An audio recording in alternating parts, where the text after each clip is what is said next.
When your emails are not hitting the inbox, they are hitting the spam folder. Yes, the spam folder. And when your emails hit the spam folder, and as you can see here, there's quite a few pretty well-known names here that are hitting the spam folder. Oh, look, Gary Vee is hitting the spam folder this week.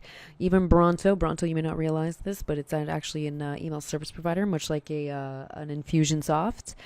Who else? Fabletics has been spamming like crazy too. We also have the BTT Center here. This is the Florida Panthers. Poor Phil Collins will not be able to make his poor sales. He will not be able to sell Phil Collins tickets, because this is what happens, guys. Remember, okay, when your emails are hitting the spam folder, you're not able to make those sales, right?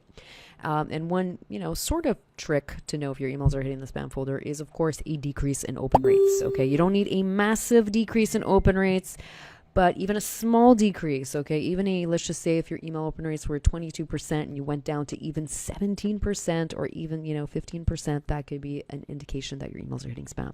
So if you want to avoid this, guys, if you want to avoid your emails hitting the spam folder, then do subscribe to the Email Maverick Facebook group, where you're going to learn how to improve your emails one send at a time. Thanks.